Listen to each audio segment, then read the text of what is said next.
సంతోషాలు మనకు కలిగిన తర్వాత యేసు ప్రభు వారిని విడిచిపెడితే అపవిత్ర ఆత్మ మన నుండి విడిచి వెళ్ళిపోయినటువంటి అపవిత్ర ఆత్మ తిరిగి మరలా మన లోపలకు వచ్చి అంటే ఏం చేస్తుంది, మరలా ఇంకా ఉన్నటువంటి పరిశుద్ధతను చెడగొట్టింది, మనలో ఉన్నటువంటి నీతి కార్యాలను చెడగొట్టింది. ఆ అపవిత్ర ఆత్మ మనలోకి వచ్చినటువంటి తర్వాత అంట యేసు ప్రభువుతో ఉండటానికి మనకు ఒక అవకాశం లేకుండా పోద్దండి.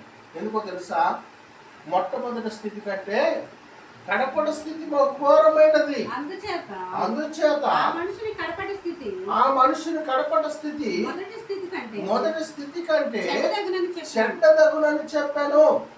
చాలు ప్రియులైనటువంటి దేవుని బిడ్డలారా, మొదటి స్థితి కంటే ఆ మనుషుడికి ఎలా ఉంటుంది, కడపటి స్థితి బహు చెడ్డదై ఉన్నది. మనం ఏం చేయాలి, మొట్టమొదటిగా మనలోని ప్రార్థన ఉండాలి.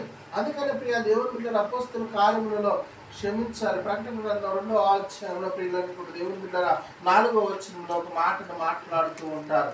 చదవడం మాట